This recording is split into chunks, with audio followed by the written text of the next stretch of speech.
Okay. Hello and welcome to the Oregon Conservation Partnership webinar series. My name is Vanessa Green and I'm the Executive Director of the Network of Oregon Watershed Councils. We represent 55 watershed councils, rural and urban and east side and west side across Oregon. And we are part of the Oregon Conservation Partnership alongside our partner organizations, COLT, which represents land trusts, and OACD, which represents conservation districts, and Ocean, which also represents conservation district employees. Together, we offer this webinar series, and the goal is to be able to offer a wide range of technical topics and things to help us all become better and more efficient organizations that operate according to best practices. And towards that end, I am happy to present our colleagues Denise Lofman and Thomas Josephson. Denise is the Executive Director of the Columbia River Estuary Taskforce in Astoria, and Tom Josephson is a project manager there. And today they are talking about a subject near and dear to our hearts, which is how to effectively grow your organization in regards to personnel. They're going to teach us all of the tricks and tips for things that we need to know in order to remain legally compliant and working in an efficient and productive way. That's my whole introduction. Denise and Tom, feel free to take this any direction you like.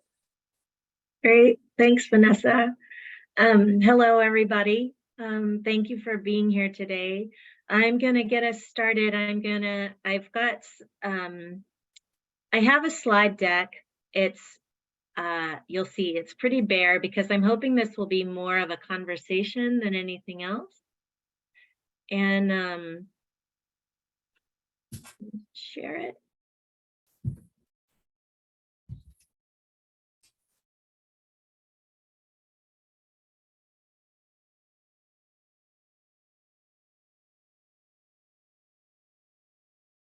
There we go.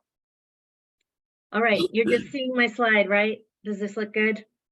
Looks good. All right. Yep, it looks just right. Thanks.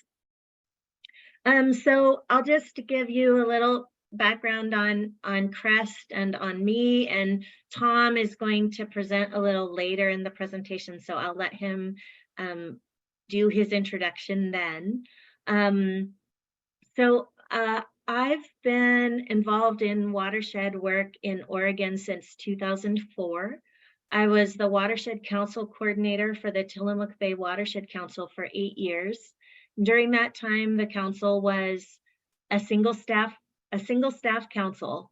So I have a real knowledge and understanding of running a watershed council all by myself. And then in 2012, I was hired as director of CREST, the Columbia River Estuary Study Task Force. And I've served as director for almost 11 years. And I've managed a staff, a really excellent staff that is ranged in size from 10 to 13 staff members, depending on when you wanted to do a census. And I'll give a little bit of a background on CREST, since a lot of people don't really know about us. We're based in Astoria. We're actually a council of governments, and we're a bi-state council of governments that works both on the Oregon and Washington sides of the river. We also have a council. It's made up of cities and counties and sometimes port districts on both sides of the river. And we are also considered a special district. So we operate under special district rules. We're considered a local jurisdiction. So unlike watershed councils, which are nonprofits, there's municipal regulations that we're also required to follow, like special districts. But because our work really straddles the line between nonprofits and local government. And so as I'm speaking today, I'll kind of be hitting on things that are relevant around personnel that's relevant on the nonprofit side, and then a few things that are relevant for the local jurisdiction side for the special districts that are here. And with that, I'm just curious, well, it's hard because of the slide. I was a little bit curious how many folks, I know I saw several district folks and then watershed councils. I think it's a pretty even split in terms of people who are here. So I'll try to hit both sides of that coin. CREST was formed to put together what's called the Columbia River Estuary Management Plan. It was written in the 1970s. CREST is almost 50 years old as an organization. That plan was a land use planning document looking at how development would occur around the estuary. And what came out of that was CREST also wrote mitigation plans for the development that would occur. And those were some of the first mitigation plans written in the United States. And so we've been involved in habitat restoration since OWEB was formed and have been doing watershed projects in the Columbia River Estuary and its tributaries for several decades now. We continue to do that work. We have a habitat restoration staff of 4 people, which Tom manages. We have a monitoring crew of 2 folks. We have a few financial folks, and then I serve as director. So that's the size that we are and the work that we do. And so I'll, now that I've given you some of those details, we'll move on and get started. And so I know Vanessa already said this, but this presentation will be a lot more fun if people just raise their hands and ask questions as we go along. This is a reprise of a presentation we did at the Connect conference, and it was just a lot of fun to engage in dialogue with the people who were there. And so I hope those of you who are here will engage today as well. So what I wanted to do was, in thinking about personnel management, I really just wanted to start from the very beginning. I know some of the folks on here probably already have staff, which is fabulous because you already have systems in place, but I really wanted to speak to the watershed. Right now, I really am speaking to watershed councils, and most districts have more than 1 staff, but watershed councils who are single person entities, and you're thinking about bringing someone else on board. And as you think about that, there's a few things. There's the basic structural things that you will want to think about, right? You'll want to have done some creative thinking around what the position would be. You're going to want to develop a job description. You're going to want to make sure that you have the budget for the position and that you know how that position is going to be paid. You want to know, how is it part-time, full-time? Is it a limited duration position where you only know you have funding for a year, or is it a long-term position? You know, those are some basic structural things to think about, but there's more to personnel management than that. And this presentation today, I'm going to touch on some of those structural things, but I really wanted to spend the time thinking about the pieces that are underneath that you might not be thinking about, such as, you know, if you're going from 1 full-time staff person to 2 full-time staff people, there can be a sense of like, well, that's just 1 new person, like it won't be a big deal. But if you think about it in terms of a percentage, that's 100% increase in staff. And so if you're thinking about a larger entity that goes, say, from 25 staff people to 50 people, you'd say, well, that's a big change. And I would argue that going from 1 staff person to 2, something like that it's a big change. And so it's something to think about. Or if you're going from 3 to 5, personnel management takes time. In my regular work, when things are going well with staff, I'm not having to address any special issues, I'm probably spending about 10 to 15% a week on average, just on personnel or HR.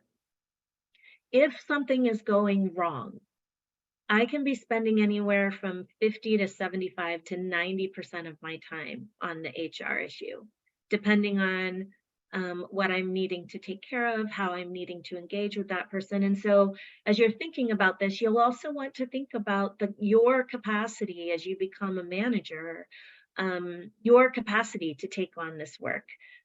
Recognizing that personnel management can add a large workload to your already full plate. So that was something I wanted folks to think about, and then in conjunction with the structural pieces of, are you working with a technical team or part of your council or the district board to figure out what it is you need? Writing a very complete and detailed job description, having a clear understanding of the tasks that you're going to be asking of that new employee. So it will be very easy to set performance goals for that person once they arrive. Those kinds of things. Even before you move into the hiring process, you want to be thinking about those things. I'll also add, given that we just hired a new position we just refilled a position that we'd had before, and then we just brought it back.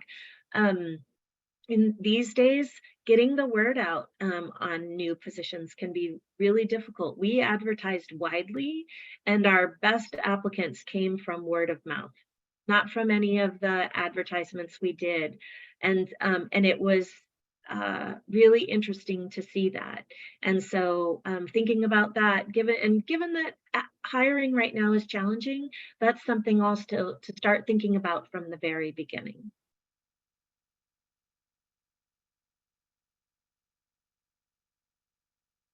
And then the hiring process. How to make a great match is really how I think about it.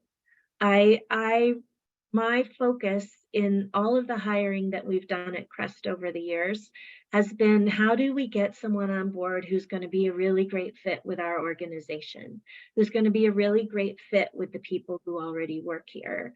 And so what does that mean in terms of what we're looking for? I'll tell you what, everyone we've hired, none of them have had all of the technical skills that maybe are listed in the job description or the job announcement, but they do bring technical skills, and they bring a willingness to learn and an interest in the position and a desire to grow themselves professionally, and we can really work with that. And so, as you're thinking about creating the documents that you're going to need through the hiring process, this is a place to start. It's a broader view. And then you're going to narrow down into what are the necessary skills and qualifications that you're looking for. And crafting that job description, and then taking that job description and creating an announcement, figuring out how you want to get the word out about it, figuring out what the salary range might be, and is that competitive today? We've been looking at salaries recently, trying to figure out, are they competitive or not? And is that impacting the amount of responses that we're getting to job announcements? So those are some of the first places to start. And then, we set a calendar. So we say we're going to advertise on this date. We're going to either close on this date, and we have a hard deadline for closing, or there's been times when we've kept it open and continued to accept applications over time, so that if folks find the announcement later and maybe we haven't filled the position, we have some flexibility there. There's pros and cons to both of those, but it's something to think about. Who's going to review the resumes? Are they going to be scored, or are you going to choose to interview the folks who meet some basic qualifications? For special districts, you're going to be required to follow veterans preference. And so when you go through the resumes, you may make a decision to interview any veterans that have applied, unless they very clearly do not meet the standards for what you're looking for. We've been advised to interview veterans unless it's very clear that they don't meet the basic qualifications. You know, so those are, you know, and you want to have a process in how you review your resumes. You probably want to have a couple people do it. Do you have a hiring committee? Who's on it? And then you'll want to reach out to the folks that you want to interview. We do, because CREST is also a special district, we have a formalized scoring sheet that we use when we go through our interview process.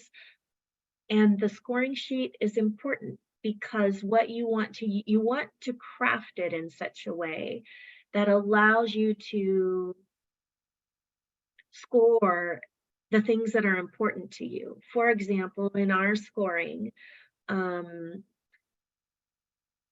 we want to see that someone is a really good fit for CREST. We want to see that they would be able to partner well with others, that they have an understanding of what it takes to collaborate on a project. Those kinds of things are key for us, and that is reflected in the scoring, as is a background in the work that we do, technical expertise, and then if there is veterans preference, then there's additional points that a veteran would receive that others would not. And so these are additional things to think about as you're you know, early on in the process, thinking about, okay, we want to hire somebody. Really spend some time thinking through all of these pieces so that you don't get to a place where you've advertised, received applications, and then all of a sudden you're thinking, oh my goodness, we have to go through these and then figure out what to do with these folks. It's really nice if you have a plan in place. Denise, this is Vanessa. I'm just going to interrupt you for a second. I'm wondering if we could have you maybe stop sharing your screen because your slides are so austere that it would maybe be better to see your face. As you're telling these stories, I'm like, I'd rather see your face as we go because your stories are good, and I'm missing the facial expressions and hand gestures. Yeah, no, this is great. And then maybe just share again if there's something. All of my slides are like those too. Like there's not a lot to read. I really didn't want to overwhelm folks with a lot of text today. I really just wanted to talk through things. So if there's something really information rich, feel free to share again though, okay? Okay, that sounds good. I can totally do that.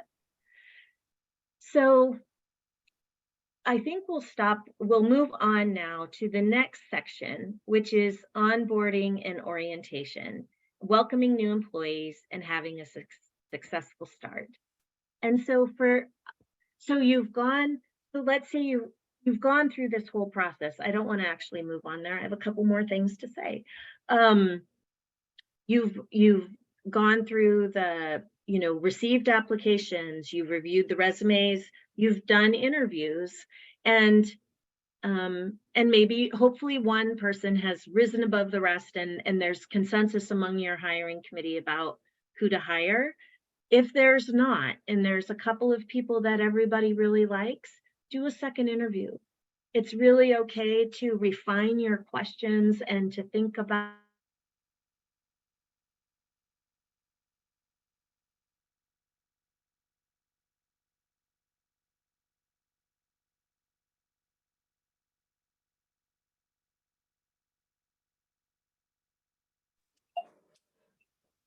Denise, you have frozen on my screen. Tom, is she frozen for you as well? Yeah, we can't hear you and you're frozen. So you're prepared to pick up exactly where she left off, right, Tom? We can pitch it for a minute. As with anything online, these things are tricky sometimes. We did do a bandwidth check before we began, but these things fluctuate sometimes.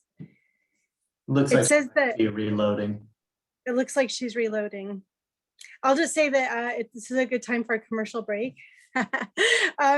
You can find this recording and their austere slide deck. I will post both of them to the Oregon Conservation Partnership website when this is done, so that you can review or share with any colleagues. These are free and open to the public, so feel free to share them with anyone that you think might be interested. And we will also post this to the Oregon Conservation Partnership YouTube channel. And I meant to say earlier, and I'm glad Denise had said also, that we did give a version of this talk at the Connect Plus conference in September. And it was really well attended from watershed councils and conservation districts. And it was so good that I thought it might be worth redoing again for those that were not able to join us at Connect. So I just wanted to say thanks to both Tom and Denise for willing to give this talk not once, but twice. It's really meaningful for us. While we're waiting for Denise, this might be a good time if there are any questions. Maybe take the time to type them into the chat so that Denise can read them and we can get to them when she has a moment. We just pause and do that for a minute. Or if you have any questions that you'd like to see if Tom could field, please feel free. Yeah, fire away if folks have anything. And since you haven't had a chance to say anything yet, it's like hopefully Denise can log back in. We can always kind of jump around and we'll give her a minute. But if she's texting me right now. She has internet connection. I'm going to suggest that maybe she could call in. Was there a call in number? I will send it to her. Okay, perfect. You're gonna it should.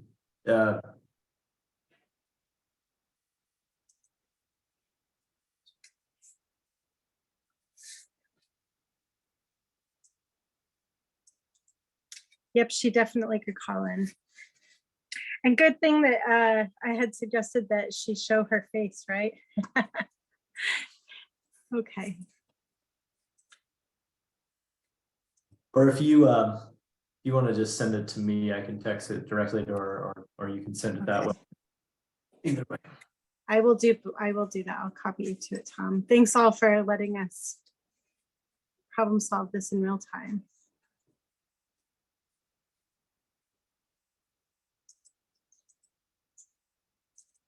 Okay. The hazard of remote participation. Those of you who are here as participants are doing a good job of helping us to fill this space productively, though. There are 3 questions here. Let me see. Why don't I go ahead and read them one at a time, and then if the person who authored the question feels like they'd like to say it on their own or correct me, then please feel free. It looks like Deb Merchant said, when it makes sense today, I would love to hear more about how small organizations can effectively attract and inspire diverse applicants to submit their resumes. That is a really good question and something that we are all working on. So Deb, thank you for that. Liesl Coleman from Curry SWCD asked, would CREST be willing to share their applicant scoring form? Do you want to speak to that, Tom? Would you be willing to share your applicant scoring form? I think we can probably do that. Yeah, I don't see any reason why we couldn't go through the list of questions. It'll be very specific to, sorry, I'm trying to multitask and send Denise this text in case she's not getting emails right now. It'll be very specific to the job title, you know, for example, like a project manager or financial assistant, etc. But yeah, I don't think, I think that should be fine. We'll let Denise confirm that, but I think that would be fine to share that with the group and kind of provide that insight into how we kind of try to tease out skill sets and kind of fit within CREST. Okay. All right. And I'll let you finish texting, Denise. Sorry to pull you away from that. No, it's fine. Multitask. Good at it. Zach Mellon asked, I'm wondering about strategies for determining If you have sufficient budget for hiring new people, are there tools for exploring that? Also determining that there is sufficient workload for a new hire. That is a great question. Yeah, sure is. Is it, Denise, I see somebody just called in. Are you back with us?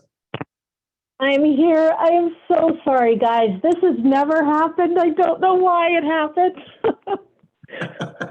It's because Good thing we are Vanessa, here. yeah, Vanessa made you turn on your video. That's why. That's what happened. So good thing we are all tenacious and intrepid. You rolled right with it. Yeah, so was there, did Tom kind of take over for a little while, or is there a question? We filled the time, Denise, by I talked a little bit about the Oregon Conservation Partnership website and where to find the recording and slide deck afterwards. And then we talked a little bit about some questions that people have posed in the chat. So there was no awkward pauses or nothing beyond my natural awkwardness. So you're all welcome to that. And we can pick up where you left off if you like, Denise.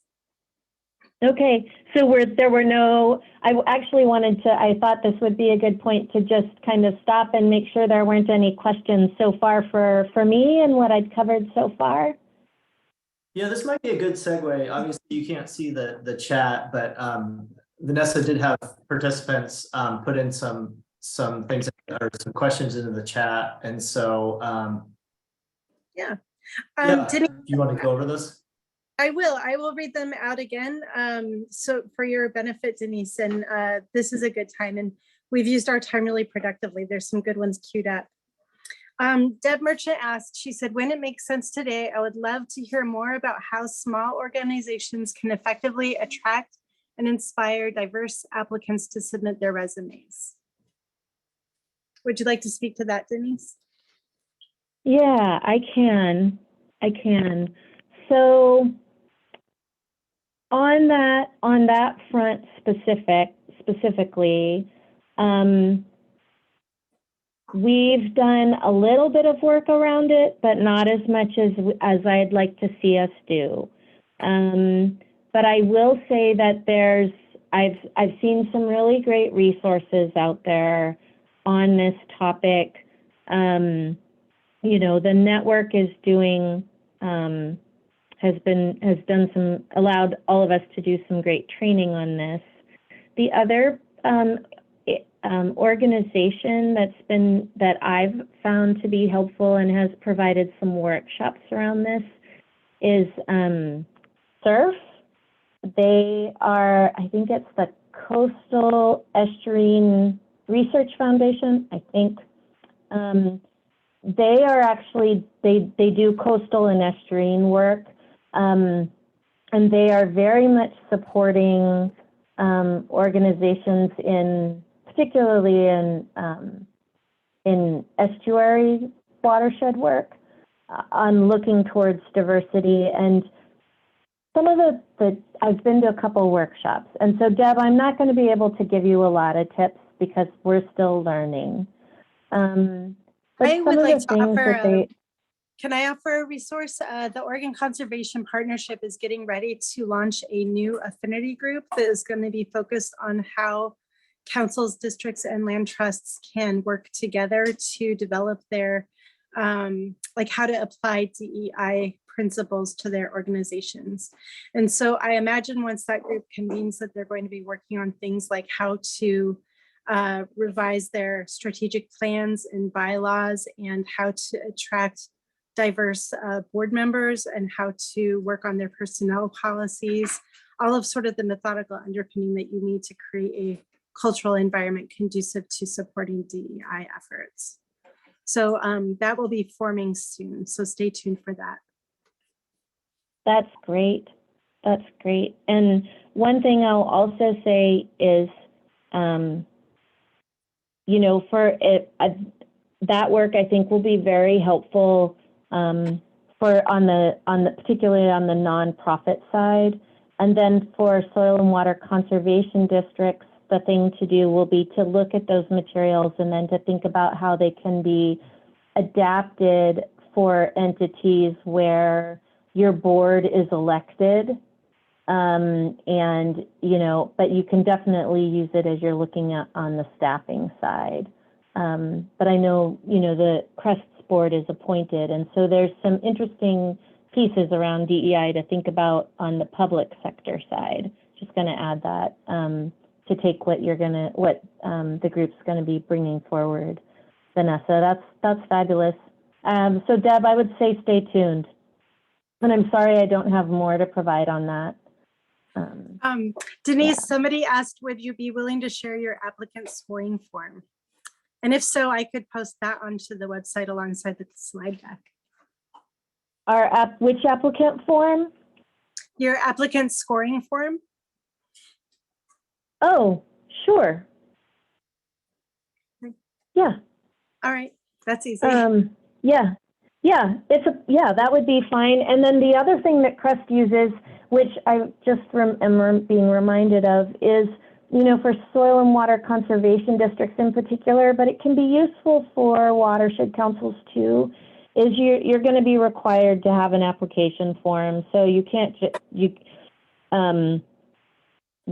having a resume, cover letter, and some references is completely fine on the nonprofit side, but for SWCDs, you need to have an application form because of some of the requirements around veterans preferences. You'll want to make sure you have that. So I'll just put that out there in terms of thinking about when you're requesting applications from potential candidates. That's another thing to think about. And if there's interest, I'm happy to, we can also share the application form if folks want to see it, so they have a sense of what it looks like. Good. Zach Mellon asked, I'm wondering about strategies for determining you have sufficient budget for hiring new people. Are there tools for exploring that and also determining that there is sufficient workload for a new hire? That's such a good question. It's a really good question. I don't know, we don't use any specific tools, but Tom and I, you know, just recently have been working on some of this. So Tom, if you have things to say around this, please feel free to jump in. But Zach, you know, what we do, I'll just say what we do, is we build a budget. So we say this person is going to be full-time, and we're planning to offer between this amount and this amount, whatever it is.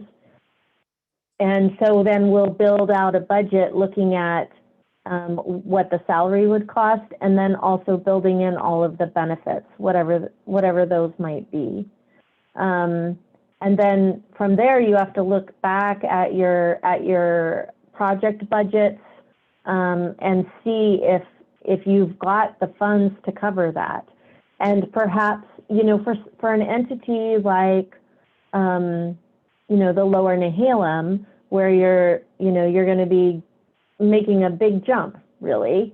Maybe it's from one full-time staff person to 1.5, or from 2 staff people to 3, or to 2.5, and that person can kind of grow into that position. You just need to know that you have the funding for a certain period of time. You can make it very clear it's limited duration. You know, you have funding for, let's say, a 2-year position, and you can say it's limited duration with the understanding that if that person brings in more funding, then their position would continue. So it's really about being able to build a budget for that position, and then also thinking through all of the things that position would do. And Tom, I don't know if there's a piece here that you might want to jump in and talk about, since we just hired a project manager, so we've been thinking about this.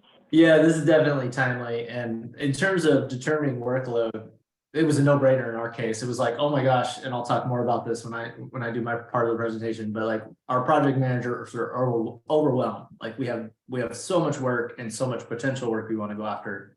So that part was easy. With larger questions about just capacity within our organization, and then of course budget, you know, I think Denise's recommendations were spot on. So looking at those past examples, looking ahead and really kind of gauging your confidence. Okay, we have 2 years of funding through this existing grant that we've secured. There's these other 2 or 3 grants that we think if we brought another person on or a halftime position on, we could go after. So kind of gauging the risk of, we think we have a really good shot at this future funding source, and balancing that in can really kind of help put all the puzzles together. But it really, I think obviously recognizing what your current capacity is and knowing when you're extended too far, and then just being really transparent with your existing staff. I mean, when Denise and I knew that we needed to hire a new project manager here for a while, but we had several conversations with our existing staff about we know you have too much on your plate right now. What are the things that you could use assistance with? Where do you think, what other grants should we go after? What other target priorities should we go after as an organization? So we really brought our staff into that conversation to help kind of guide ultimately how the next or the job opening was put together. I think there's a lot of value in doing it that way as well. I think that's all I have for that. Denise and Tom, somebody said, do you have any hints for creating interview questions that will get all those subtle fit issues in a way that can be scored? Yeah, we spend a lot of time on our questions. Let me see if I'll pull it up really quickly. I'll give you guys some examples of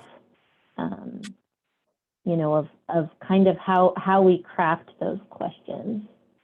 I'm just pulling this up. Hold on. Okay. So, as you're thinking about the position, so we do some things like, if the position is more of a technical one, say like a project manager position, we actually pull out a map or an aerial of a current project and say, so take a look at this case study and let us know if you have any ideas about what might be some types, project types that might work well here, and we'll give them an overview of the aerial. And that's not just testing their technical expertise.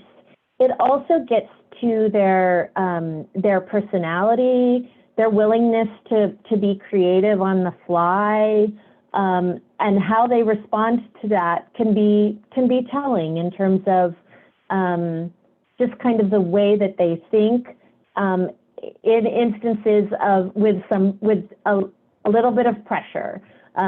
It's all our conversations and our interviews I see them really as conversations, and so my hope is they don't feel too pressuresome.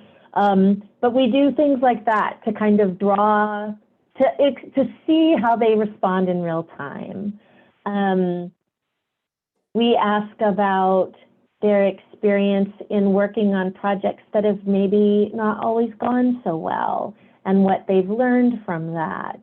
And we ask about their experience in working with contractors, which can sometimes be really challenging.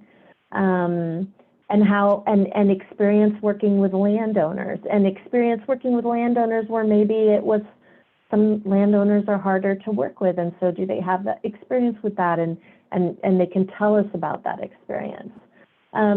So these are some of the pieces that we use to try and gather impressions from them during our conversations around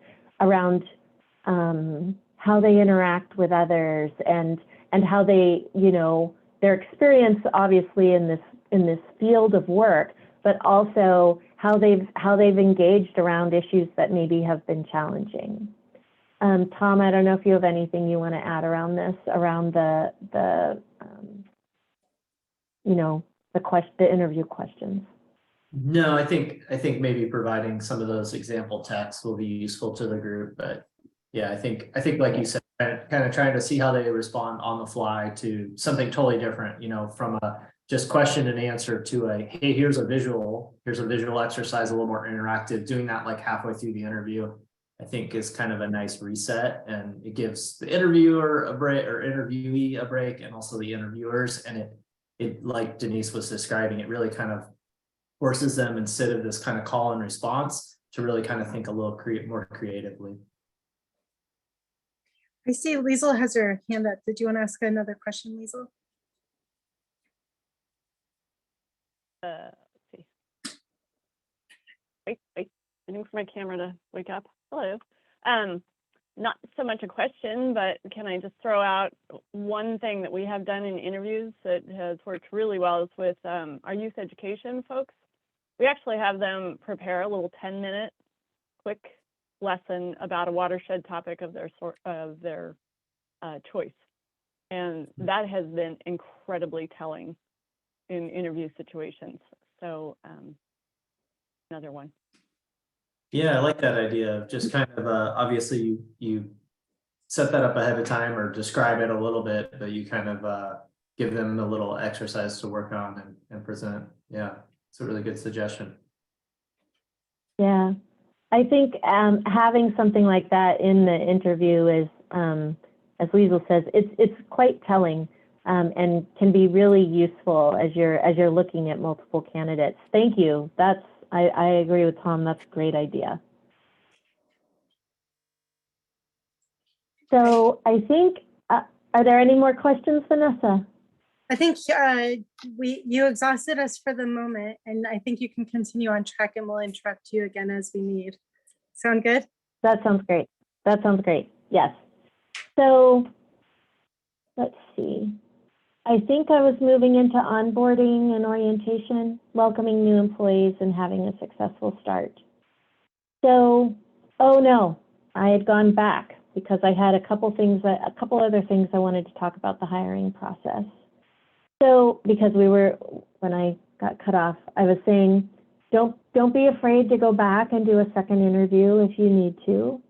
And then once you've made your selection, you have your top candidate, do check their references. It's really important. I think it's really important to just make a phone call to their references, have a quick conversation. It doesn't have to be very long. I will typically ask, how long that person worked with them, for them, what they did, what they see as that person's strengths, if there were any challenges.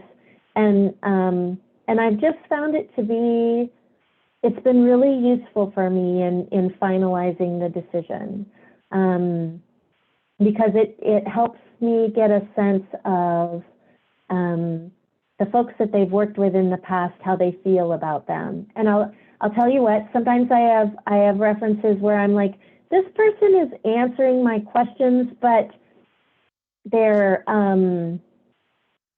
hedging their bets a little bit. Like I could just tell, like, maybe there had been like a personality conflict or something that had occurred at the place. Nothing bad, but just, different people interact in different ways. And it didn't stop us from hiring that person. But then as we worked with that person and we managed that person, I thought, oh, okay, now I understand why that reference spoke about this the way they did. And it helped me connect some dots. And it wasn't anything bad. It was just, it helped me to be aware as we moved into hiring the person. I was like, okay, well, the reference was fine. There was absolutely nothing wrong with the reference. But I was like, there's something that went on there. And then later I thought, oh, okay, that all makes sense now. And then I've had folks give incredibly glowing references for people, like incredibly glowing references. And they were honest references. And I am so glad that we were able to hire those people, and they've been phenomenal employees. And so I've just found reference checks to be really an important part of the process. And so I just wanted to highlight, don't skip that. Don't skip it. Check and make sure that the things that are on their resume are real. Make sure that other people who have worked with them, the feedback that you're getting from the references are continuing to add to your kind of mental scorecard about what you're looking for in a person that would make a great match with your organization. It's another tool, and I just wanted to be sure to emphasize to use it. And then at the very end of the hiring process, what you're going to do is you're going to call your applicant and you're going to offer them the job. And in that phone call, I typically lay out, you know, I make an offer for an amount of pay. I talk a little bit about benefits and you know, the type of position, the number of hours, all of those things, all of which line up to the job announcement. And then I also put together a written offer letter, which outlines all of those things for that person so that they have all the details in writing. And I always give them a few days to think about it. Everybody I think has always asked for at least a couple days, and I always give them that time. And then hopefully you will hear back from them, and it will be a yes. And then you're going to move into onboarding and orientation, which is really about welcoming the new employee and then having a successful start. And for this, there's paperwork that they're going to need to fill out. There's federal paperwork that's required by the government, you know, an I-9. There's some information relating to tax withholding that needs to be filled out. If you offer health insurance, that paperwork will be, or other benefits, there may be additional paperwork that needs to be filled out. You should also have a personnel handbook that you provide to them on the first day. We have an actual form at the end of that handbook that states that they've read it and that if they had any questions, they've asked those questions, that then they sign and turn in to our operations manager, and that paperwork goes into their personnel file along with all of the other paperwork that they've filled out. So that's kind of just basic, right? Like just paperwork. But other things to think about, do you have a space in your office for them to work? Do you need to get them a new computer, or do you have a computer that they'll be able to use?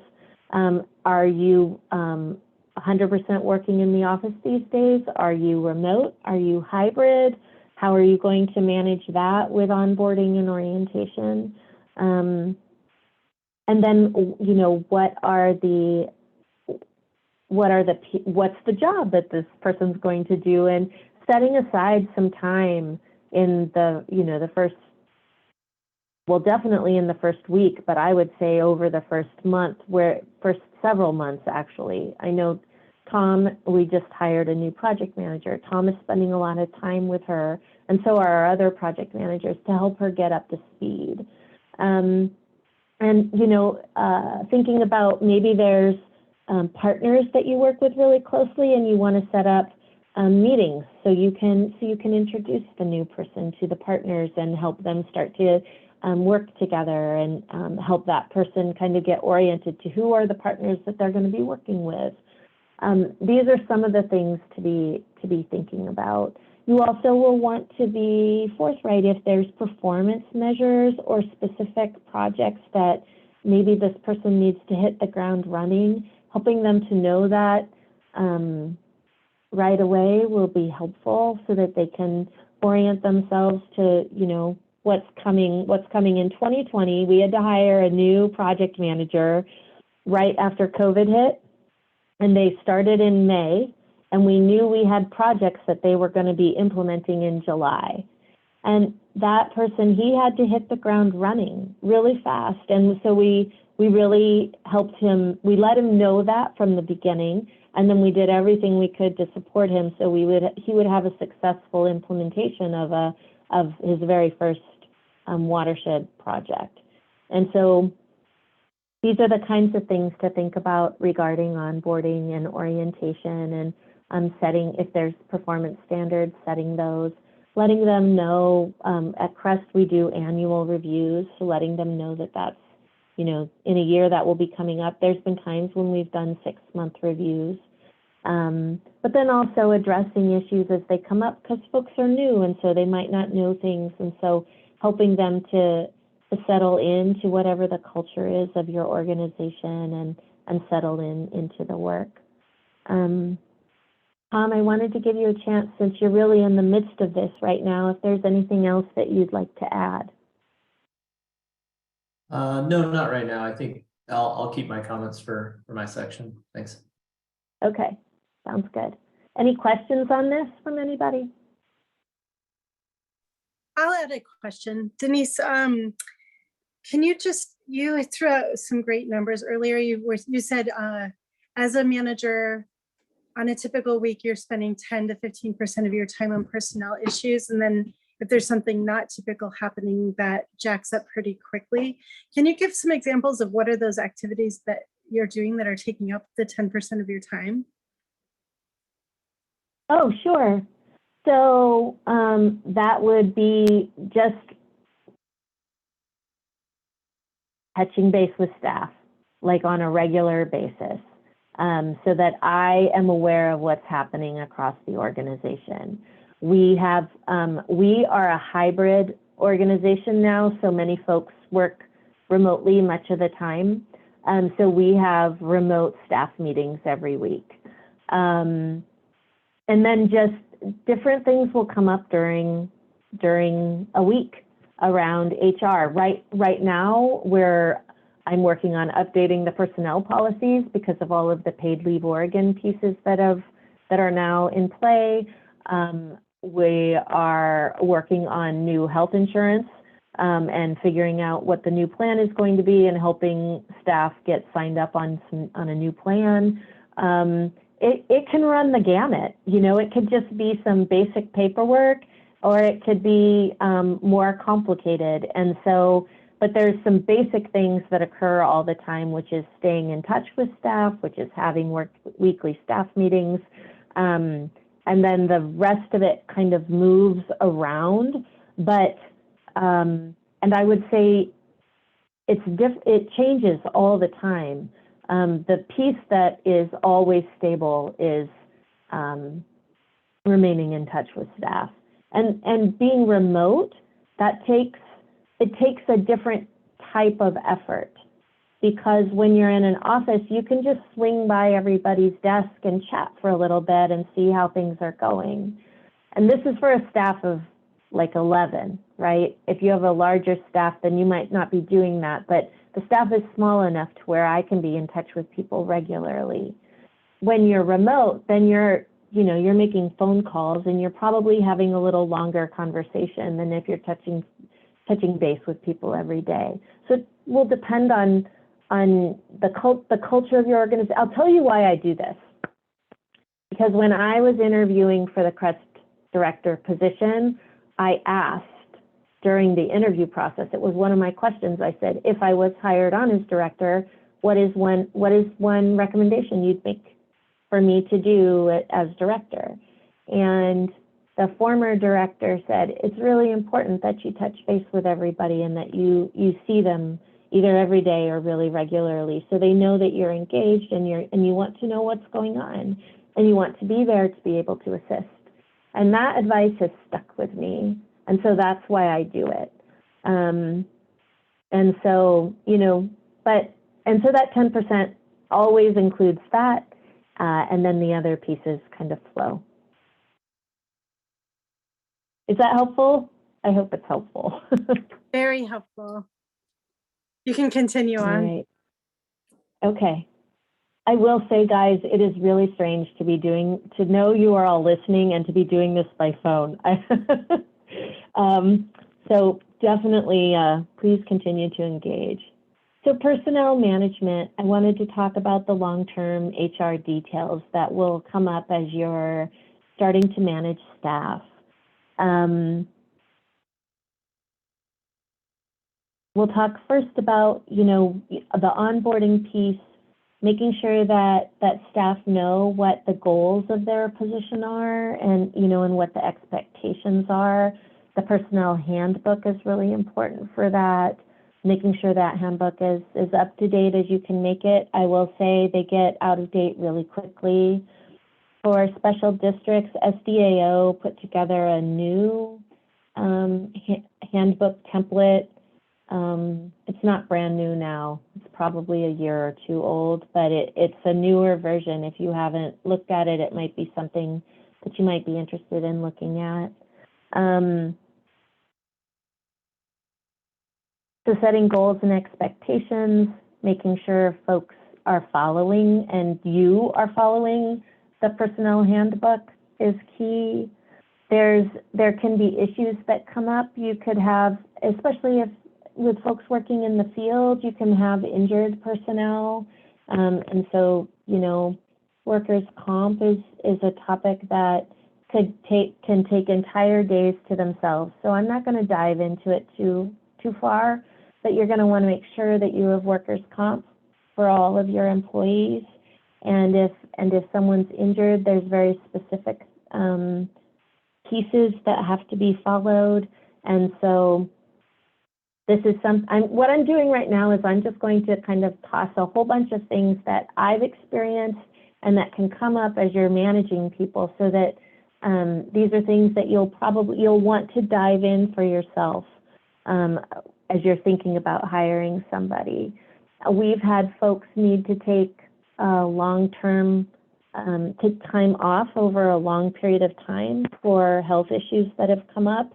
You know, what are you going to do if you're a two-person staff and that happens? How do you, that can happen. There can be issues around, and then with Oregon paid leave, people can apply and take up to 12 weeks off with a percentage of pay. And if they do that, their job has to be waiting for them when they come back. So these are some things around extended leave to think about. And then there's things like the basics of wage and hour laws, like timesheets, hours worked. If they're not an exempt employee, how are you going to handle overtime, paydays, making sure that, that you have a system in place for payroll, all of those kinds of things. Those are some of the basic pieces to think about around personnel management, and things to dive into further as you move along on this process. And then there's your reviews. Do you do an annual review? What does that look like? If someone's having an issue and it's not a large issue, it's a smaller issue, but you need to do some coaching with them. How do you plan to manage that? One of the things that's really important for me with CREST staff is that they feel like if there's an interest in growing their position, in learning new skills, I want to make that available to them. And so we build a training budget for staff so that they have that option if they want it. And I will say it's worked out very well for CREST. We have people who came in as just like our lower level habitat biologist who's grown his skills with us over several years and is essential to our habitat restoration team.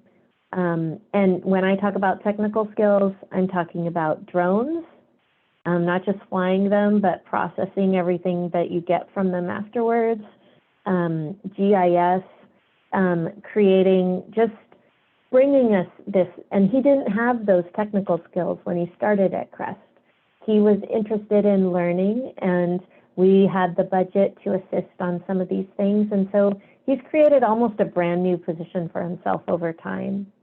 And I want to hire those types of people.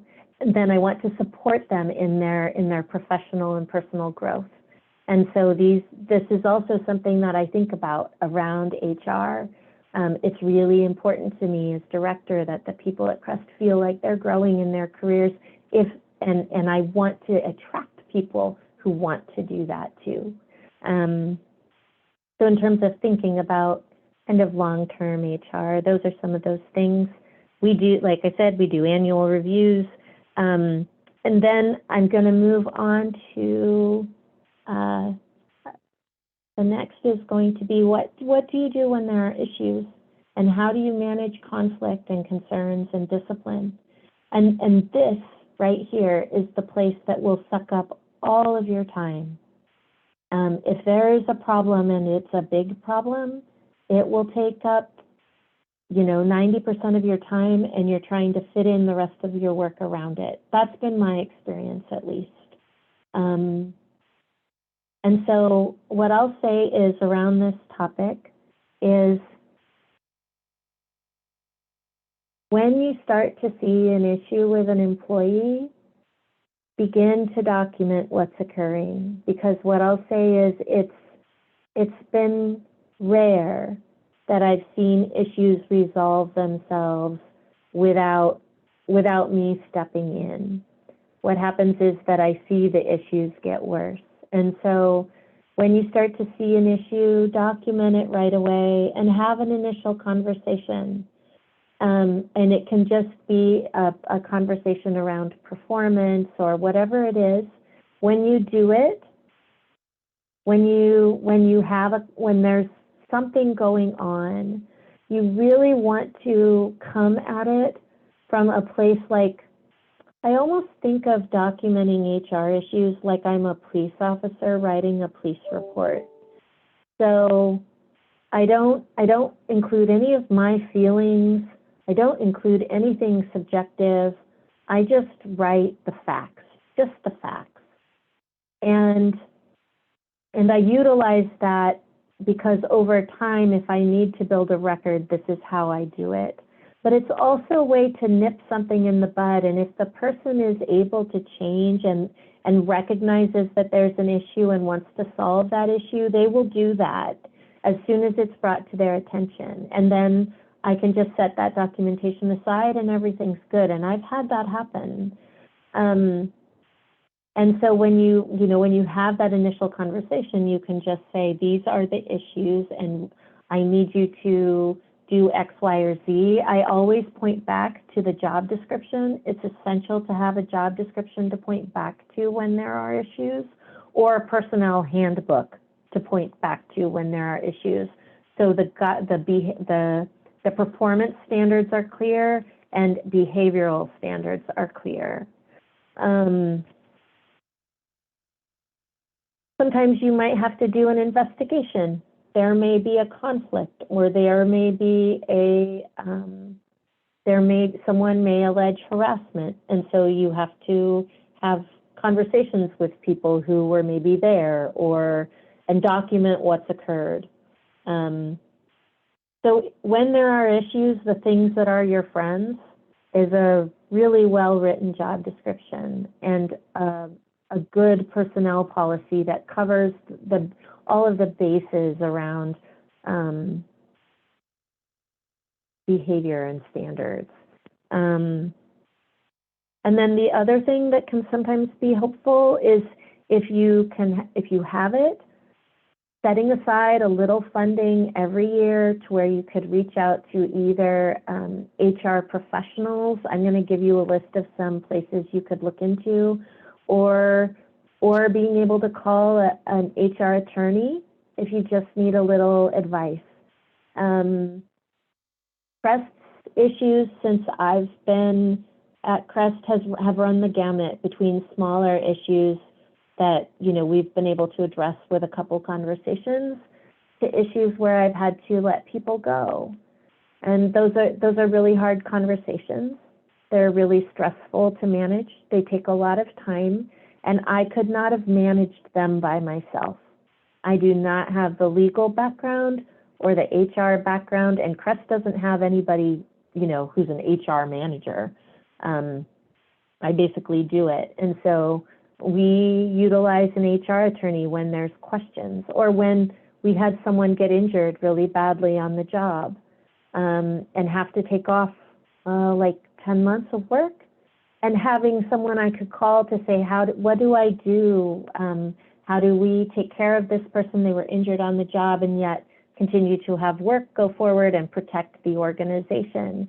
And an attorney, an HR attorney, is going to be help you be able to navigate these questions.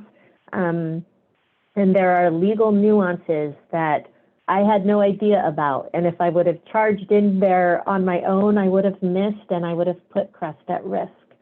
And so that would be just a caution to make sure that you're dotting all your I's and you're crossing all your T's with this. Are there any questions around this topic?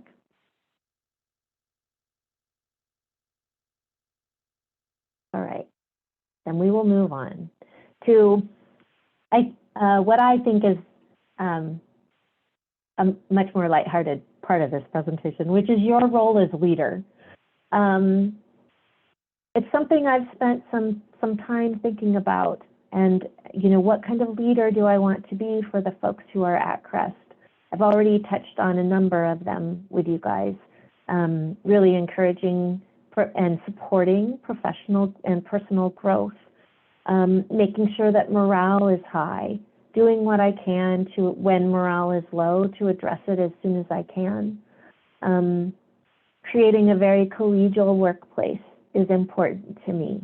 Recognizing that there's times when I have to step in and make hard decisions and have hard conversations, and that sometimes staff can be angry with me, and recognizing that that's the reality of my work, while also doing my very best to create a collegial and caring work environment.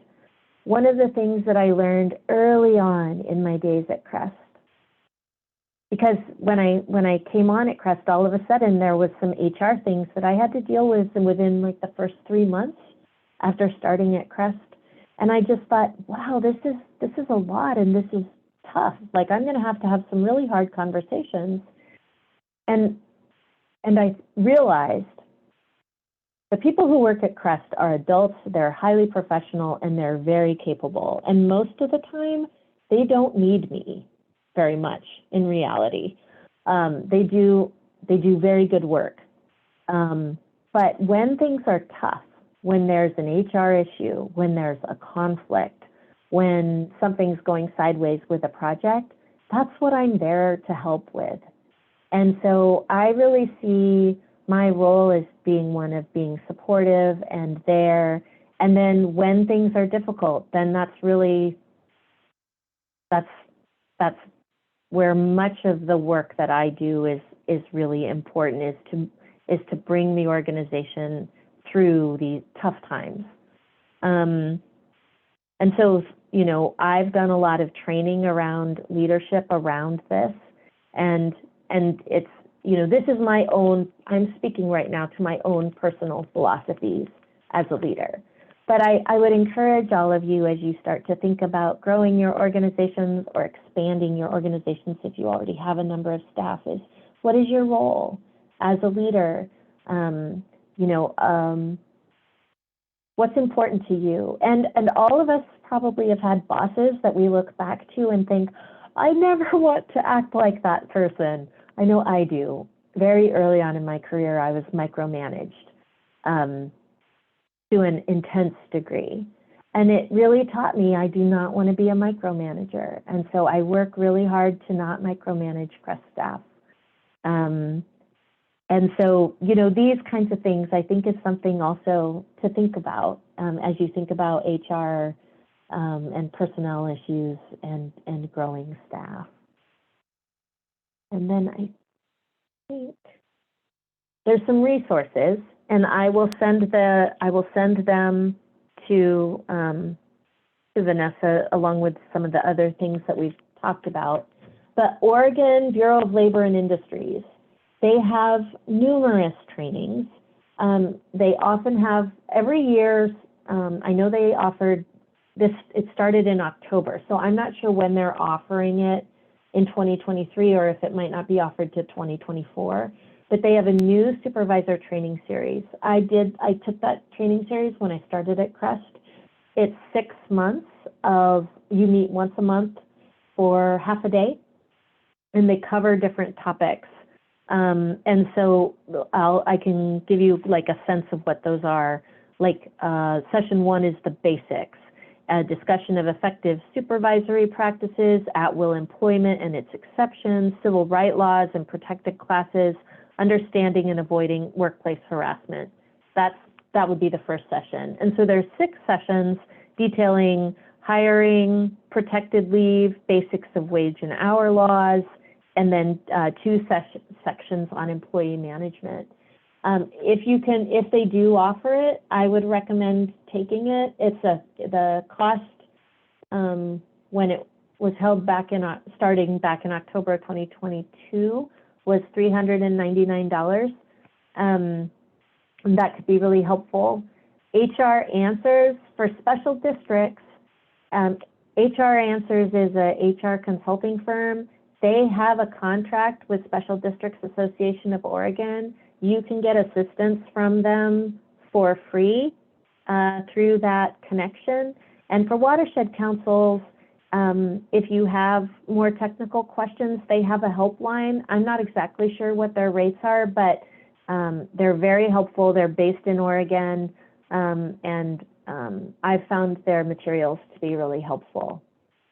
And then there's a couple of more national HR management organizations that are not as useful, but sometimes getting their newsletter can kind of keep you in the loop on different things that are going on around requirements as an employer that I've found to be helpful at times. So that's everything on the resources side. And Tom, I think you're up. All right. Sounds good. I'll take us into the home stretch. Hopefully folks can see, well, as Denise was talking about resources, I put up some of the things, the slide she was talking about. And I'm just going to go into my portion. Maybe this slide will advance. Let's see here. Yeah, sorry about that. All sorts of interesting technical things going on. I don't know why, but my slide's not advancing. So I'm going to stop sharing and I'll just talk through it. Anyways, so I wanted to give kind of, when Denise put together this presentation and she asked me to kind of talk about my experiences, because I oversee the habitat restoration program here at CREST. And so basically I was a project manager for 8 years with CREST. So overseeing all sorts of restoration projects from, site analysis to design, permitting, construction, all the pieces, monitoring all the pieces that go into our projects.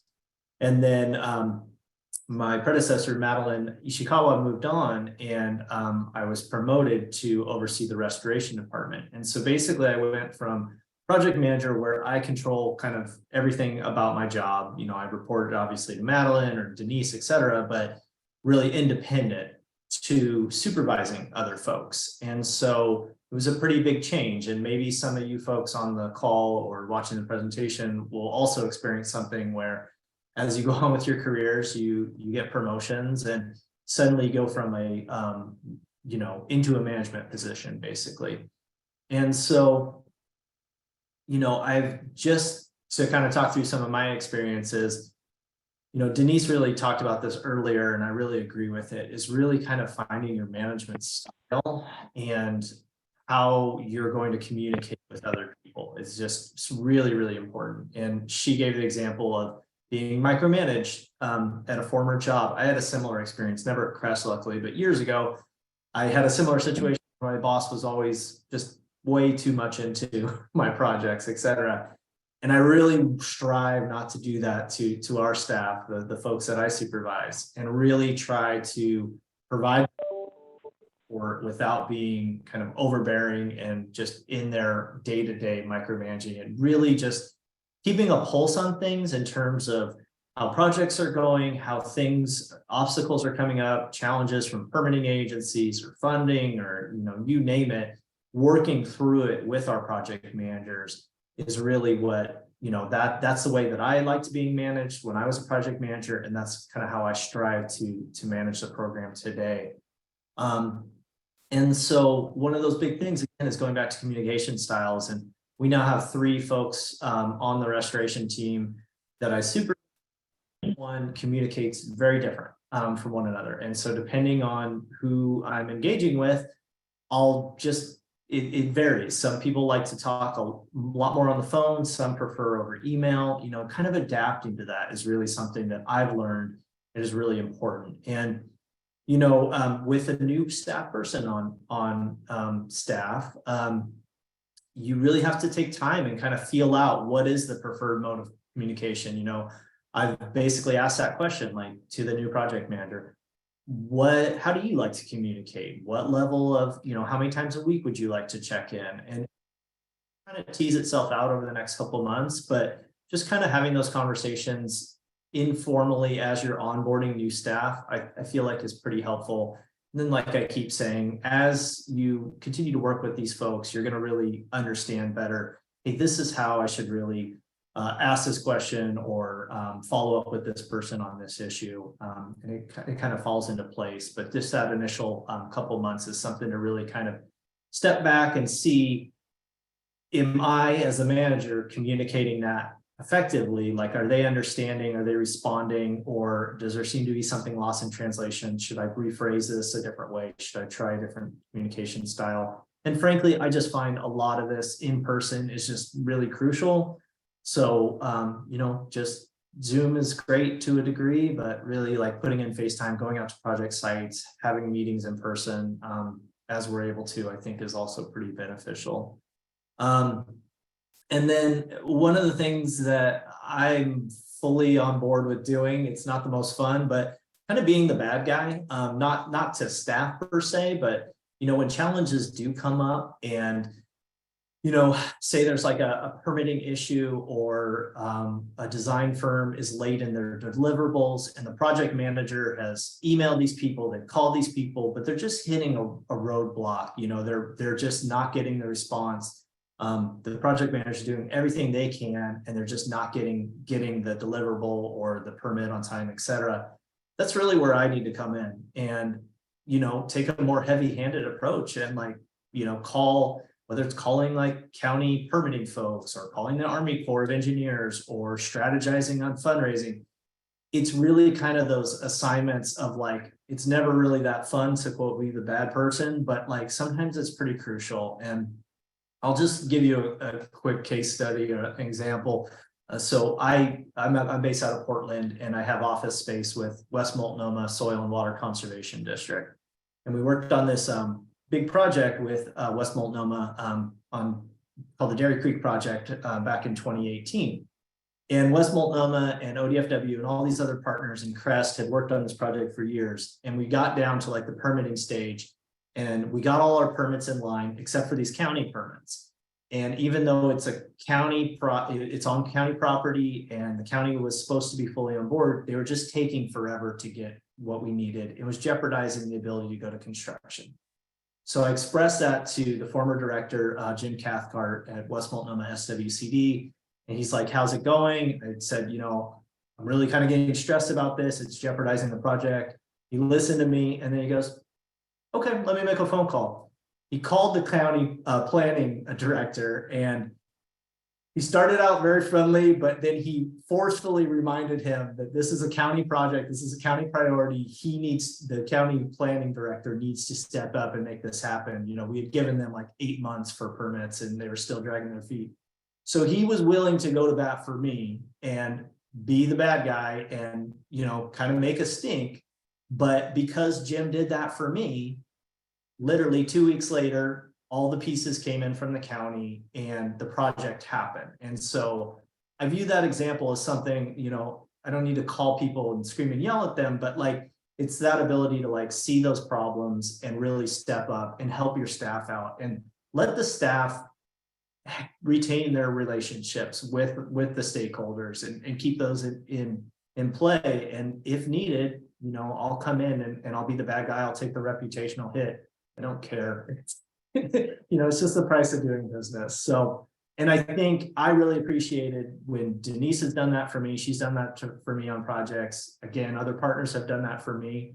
And so I want to do that for staff as well as appropriate, not every week kind of thing, but as it's needed.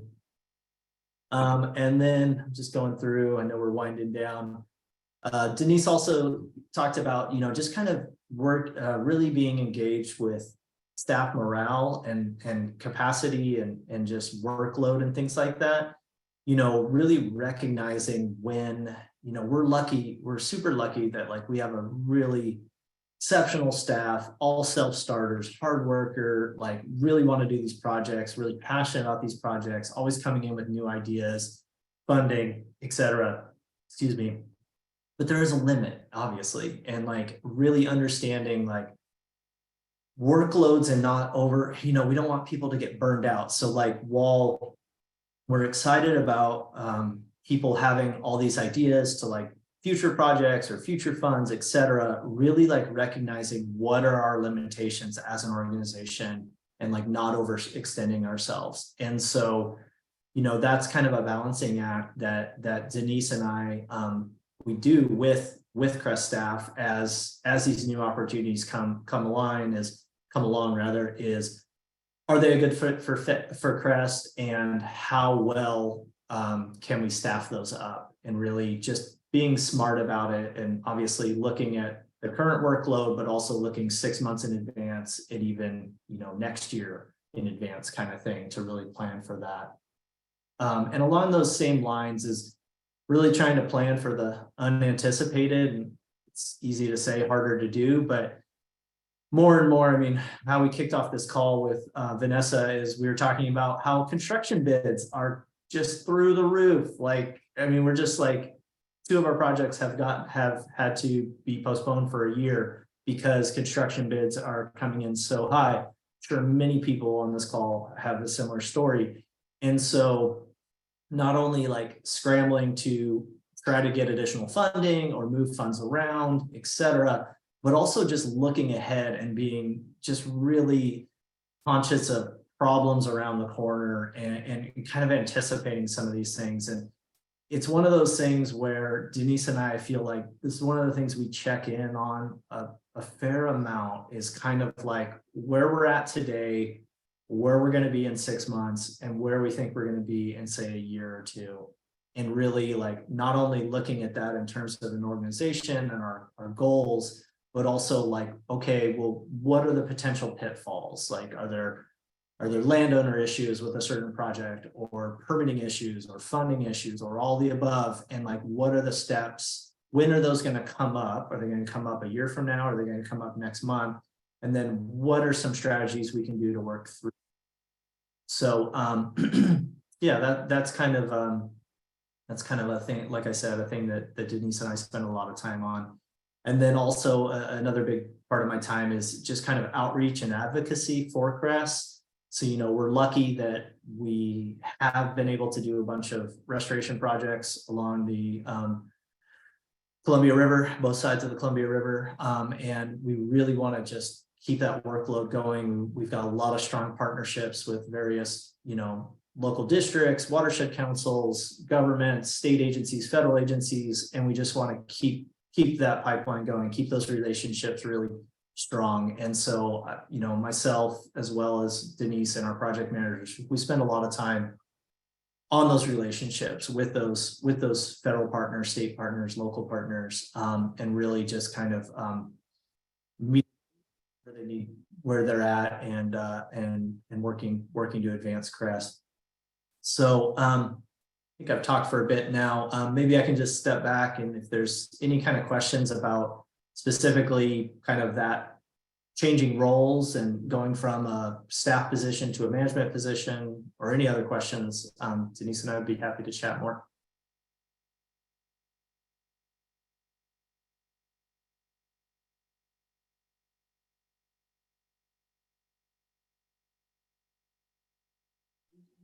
Hey, this is Kelly. Can you guys hear me? Yeah. Okay, cool. Yes. Yeah, I just had a quick question about, it's funny because I've been in a little bit of one of those positions as well. So it sounds like, Tom, you were part of the organization for a while before you stepped into a different position. How was that with existing staff you had been working with, or maybe where you guys were like on the same level and then sort of going up above that? How did you establish those conversations and that relationship between you and existing staff?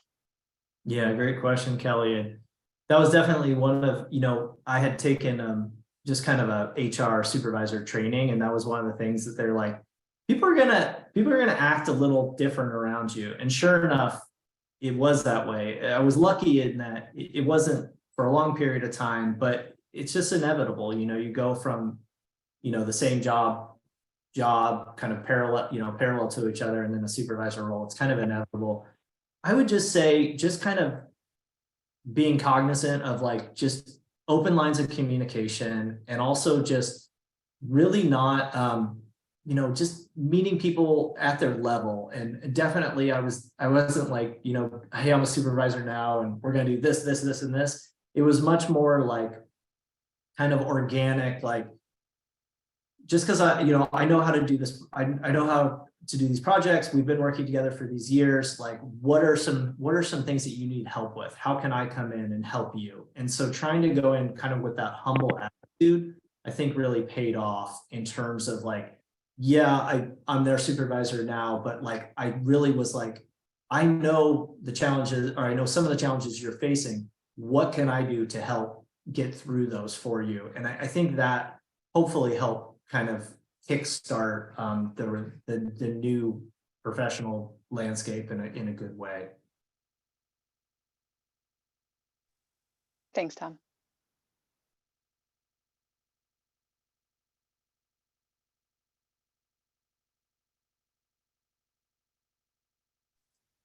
I'll just say for the group that remember that this is going to be recorded. So maybe there's a question that you maybe don't have for yourself, but you think you can see a gap or something that a colleague or a similar organization might want to know. Feel free to ask us sort of a general interest question on behalf of the team, if there's something you can think of.